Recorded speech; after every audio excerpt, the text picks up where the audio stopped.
Assalamualaikum warahmatullahi wabarakatuh. Halo guys, gimana kabarnya? Mudah-mudahan kalian tetap semangat, tetap sehat, dan bahagia selalu. Oke, di sore ini, di video ini aku ingin berbagi tentang beberapa macam atau jenis penipuan yang pernah aku alami di bisnis apotek ini ya guys. Jadi kalau kalian pernah mengalami penipuan model-model yang aku sebutkan tadi, nanti silahkan komen di bawah ini, dan bagaimana cara kita mengantisipasinya nanti juga akan aku share di video ini. Perhatikan terus dan jangan sampai kamu skip ya guys. Bagi kalian yang baru masuk ke channel Disuki ini, silahkan subscribe, karena subscribe itu adalah gratis. Oke guys, kita lanjut ya guys. Ini sore ini cuacanya hujan, mendung, gak jelas guys. Mau hujan gak jadi, nanti ini mendung. Nah, daripada aku nganggur, aku mau kan berbagi dengan kalian ya tentang beberapa penipuan yang akhir-akhir ini modelnya itu sangat beragam dan mengkhawatirkan. Kalau kita nggak jeli, maka kita bisa tertipu guys, dan imbasnya ya nanti kita sendiri yang akan rugi ya. Beberapa penipuan itu macamnya banyak, nanti aku sebutkan yang aku pernah alami aja ya guys. Kalau yang nggak pernah aku alami ya gak tak sebutkan daripada nanti bingung. Yang penipuan yang akhir-akhir ini yang sering marak ya, itu adalah modelnya dia beli secara online guys. Jadi dia kontak ke kita, ada nggak barang produk A misalnya, ada nggak, terus harganya berapa. Terus nanti kalau kita sudah ngomong, oh ini ada produk barangnya A, ada, terus harganya sekian, terus dia pura-pura dia mau beli, oh ya saya mau beli, uangnya sekian, misalnya 100.000 gitu ya. Ya saya mau beli jumlahnya 100.000 gitu. Terus oh ya silahkan transfer, saya nanti mau transfer dulu. Ya udah, akhirnya kita tunggu. Terus dia pakai bukti transfer yang palsu guys, jadi kelihatan banget. Dan dia transfernya itu enggak 100.000, padahal harga barangnya 100.000, dia transfernya mungkin 800.000 gitu misalnya, atau 1 juta. Terus bukti transfer yang 1 juta itu dia kirimkan ke kita. Setelah dikirimkan beberapa saat dia kok ngomong, oh saya maaf ini transfernya kebesaran, tolong dikirim ulang ke rekening saya ya. Kalau kalian nggak jeli, kalian pasti otomatis akan mengirim sisanya kan, 900.000 kan kalian kirim ke rekening dia, padahal bukti transfernya itu pun palsu. Jadi hati-hati kalau ada orang yang modelnya kok kelebihan transfer, udah itu pasti 90%, 99,9% itu penipuan. Karena jarang banget orang yang transfer itu sampai lebih banyak banget, paling lebih itu ya sedikit lah, nggak sampai segitu banyak. Nah itu beberapa kali ngalami. Nah, jadi hati-hati ya guys, kalau ada orang kok beli obat atau beli barang di apotek kita dengan model transfer, tetapi transfernya kelebihan, itu udah hati-hati, pasti penipuan. Nah nanti caranya ya kalian cek di rekening mutasi itu, dicek dulu di rekening mutasi ada nggak transferan dari dia atas nama dia jumlahnya sekian, ada nggak. Biasanya pasti nggak ada. Jadi dia buktinya itu cuma diedit aja, bukti telah transfer ke rekening ini. Kan dia sudah tahu rekening kita kan, rekening kita atas nama ini dia edit sendiri, jumlahnya dia edit, jumlahnya dia lebihkan, terus dia nanti minta ditransfer kelebihannya. Nah ini model kayak gini tuh marak banget. Mungkin dalam bulan ini sudah beberapa kali, terus kadang sampai saya ancam itu, kalau ini pasti penipuan, ini udah saya laporkan aja ke polisi gitu. Udah diancam kayak gitu, kadang masih ngeyel guys. Masih ngeyel ya, dasar penipu kan. Jadi kalian harus hati-hati lah, jangan sampai tertipu, karena ya kita itu kan jualan itu kan untungnya cuma berapa persen ya, paling 10%, 15%. Kalau sampai ketipu segitu kan ya berat di ongkos guys. Sebulan kita ketipu 2 kali 3 kali aja udah besar itu ongkosnya. Jadi kalian harus hati-hati ya. Jadi model penipuan seperti itu sekarang marak banget di apotek, mungkin tidak hanya apotek, mungkin toko-toko yang online lain pun juga mungkin mengalami. Dan aku nggak tahu ya orang model-model kayak gini tuh orang seperti apa ini. Seharusnya kalau seperti ini tuh harusnya nomor HP-nya sama rekeningnya tuh bisa diblokir.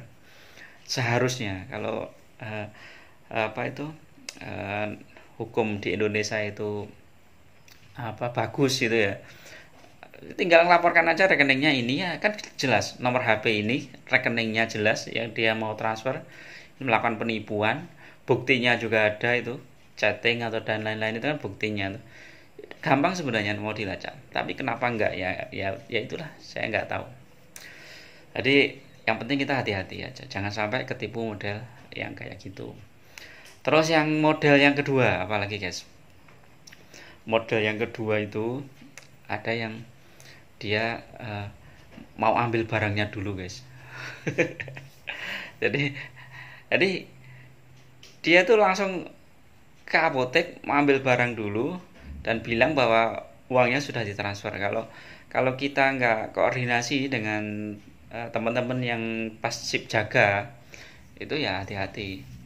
Jadi harus di apa ya dikasih tahu kalau orang mengambil barang itu kan harus konfirmasi dulu kepada pimpinan gitu kan. Berarti bener nggak dia sudah transfer sudah bayar atau belum. Kalau belum ya jangan nggak usah dikasih gitu kan. Walaupun dia bilang oh saya sudah transfer ini buktinya ini gitu kan. Walaupun dia menunjukkan bukti di HP-nya kan belum tentu dia buktinya itu valid kan. Jadi harus ini apa dikonfirmasi dengan pimpinannya yang pegang rekening itu. Jadi yang kalau ini dia nggak pakai selisih tapi dia pengen ngambil barangnya dulu.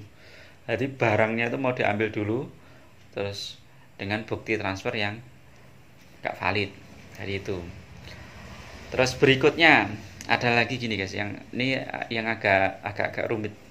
Ini udah kejadian apa ya? Udah agak lama ya.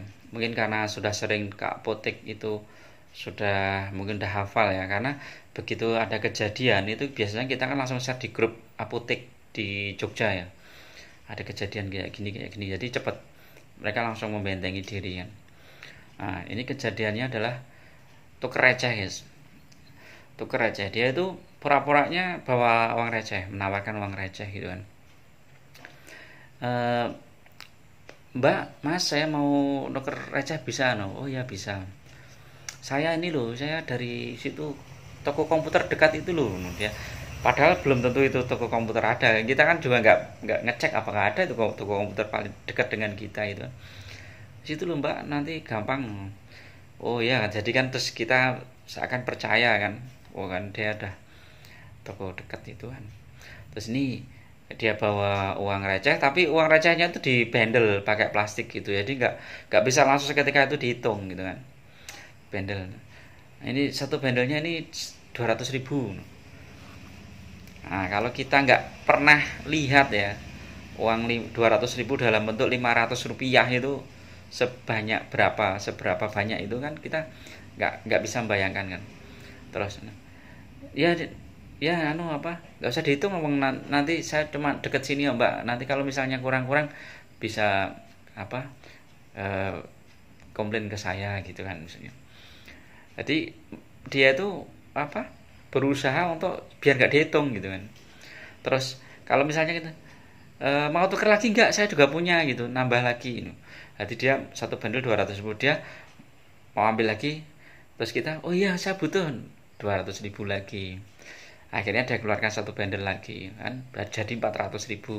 Terus kalau ada saya juga ada lagi mbak kalau mau, ini 200.000 lagi gitu, jadinya kan 600.000. Nah, kalau kita terlalu percaya udah kita ganti 600.000. Begitu orangnya pulang balik, kita hitung satu bandel itu cuma 100.000 guys.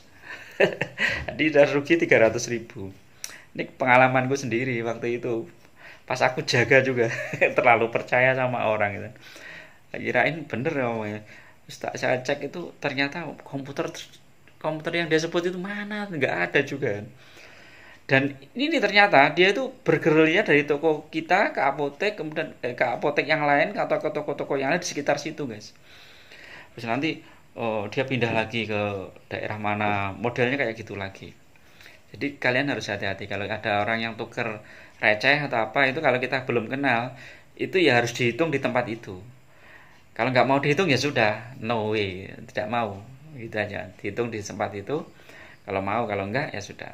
Nah, paling enak kalau kita tuker itu ya ke orang yang sudah percaya, yang sudah sering sering apa itu? Sering tuker ke apotek kita. Nah, itu modusnya. Terus modus berikutnya guys, ini yang apalagi ini tapi udah lama kejadiannya. Dia itu konsinyasi barang ya. Konsinyasi barang, tetapi lama banget tidak diambil sampai barang itu ED. Nah, kita lupa nggak mencatat bahwa barang itu ED, barangnya itu langsung kita bawa ke gudang, tidak dicatat, tidak ada apa-apa gitu. Nah, nanti suatu saat dia datang terus menanyakan, barangnya itu, barang A itu apakah masih ada? Oh nggak ada ya, oh berarti udah laku. Dia bilangnya oh berarti udah laku. Ya udah saya tuker yang baru ya. Nah, tuker yang baru berarti kan kita harus bayar yang lama. Nah, yang barang yang ED itu kita bayar, dia tuker yang baru. Nah, akhirnya apa ya, kita rugi. Wong itu barang rusak ED, kita nggak teliti, akhirnya harus bayar barang. Nah, pas waktu itu untungnya ada teman yang mengingatkan, loh lihat dulu Pak, itu kayaknya ada, itu dulu pernah ED. Oh ya, di mana? Di belakang. Oh, diambil. Begitu diambil, loh ini barangnya ED no. Terus Bapak siapa no? Akhirnya konangan, dia tuh ternyata memang model penipuannya seperti itu guys. Dia tuh penipuannya pura-pura konsinyasi, terus nanti fakturnya itu pura-pura hilang atau gimana lah. Terus dia nyetori lagi, terus dia ambil, dan barangnya yang di storein itu mungkin ya nggak asli juga. Itu minyak gosok apa gitu, aku lupa namanya, itu minyak gosok apa gitu. Dan itu harus hati-hati guys. Dan ketika orangnya ini ketahuan dia mau menipu, itu santai banget guys orangnya. Wah ini udah profesional, dia santai banget dia. Oh ndak minta maaf atau apa gitu, enggak. Jadi itu, tadi harus hati-hati guys. Terus yang model penipuan berikutnya itu yang gini ya, dia nganter barang yang kita tidak pesan. Jadi ini sebenarnya bisa dianggap penipuan, bisa dianggap kekeliruan ya. Yang dianggap penipuan itu dia jadi pura-puranya dia itu nganter barang yang dipesan oleh pimpinan apotek gitu. Nah, nanti terus kita disuruh bayar. Nah, nanti setelah di cross check ke pimpinannya ternyata barang itu kita nggak pesan. Jadi hati-hati. Jadi semua bentuk pengeluaran uang itu harus lewat satu pimpinan. Jangan sampai mengeluarkan uang apapun ya, apapun termasuk inkaso, pembayaran hutang dagang, terus pembayaran apapun itu harus lewat pimpinan apotek. Karena apa? Ya, pimpinan itu yang mengetahui benar apa enggak apa yang ini ya, yang diklaimkan oleh orang tersebut. Terus berikutnya ini yang agak unik, dan ini hati-hati, ini banyak terjadi di enggak hanya di apotek, di bisnis lain pun ada, yaitu hipnotis guys. Hati-hati guys, hipnotis. Jadi dia beli barang A gitu kan, harganya murah, paling cuma 10.000, 15.000, dia pakai uang 100.000,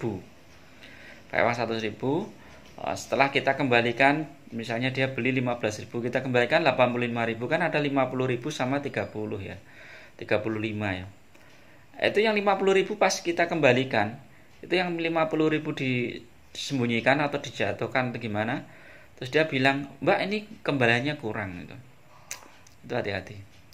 Modus kayak hipnotis atau penipuan lah itu sering terjadi, dan kita harus benar-benar yakin. Jadi setelah orang itu membayar, kita hitung di depan orangnya itu, ini jumlahnya ya, ini 50.000, 30.000 sama 5.000, berarti kan 85.000 pas ya. Kayak gitu. Harus dijelaskan seperti itu. Jangan sampai ini kembaliannya terus kita aktivitas yang lain. Kembaliannya itu dijelaskan ini. Kembaliannya 85.000 ya, ini 50 ini. Jadi harus jelas. Dan ini yang mungkin ya, hipnotis apa enggak ya, tapi ya mungkin ada unsur hipnotisnya juga, dia pakai kecepatan tangan. Terus yang berikutnya lagi pernah juga yang benar-benar hipnotis, jadi dikuras uangnya, uang kita itu mau dikuras, mau diambil gitu. Dia pura-pura misalnya pengen ke toilet atau apa gitu, begitu kita lengah tiba-tiba kita disentuh pundaknya itu seperti terhipnotis. Nah itu hati-hati. Jadi kalau pokoknya kita harus waspada ya di depan kasir itu. Makanya sebaiknya kalau di depan kasir itu dikasih kamera ya, CCTV itu, biar kalau ada kejadian-kejadian yang eh, seperti itu bisa terekam sehingga orangnya bisa cepat ketangkap. Oke guys, beberapa penipuan di bisnis apotek yang pernah aku alami atau teman-teman alami juga. Mungkin itu yang bisa aku share. Tetap hati-hati, tetap waspada karena kondisi seperti ini ya. Terutama jam-jam yang sibuk, jam-jam yang crowded itu biasanya ada orang yang memanfaatkan. Jadi kalian harus tetap hati-hati, tetap tenang, santai, jangan terburu-buru ya. Harus teliti dan mudah-mudahan kita nggak tertipu atau mengalami hal seperti itu. Tetap semangat. Ada kurang lebihnya aku mohon maaf. Assalamualaikum warahmatullahi wabarakatuh.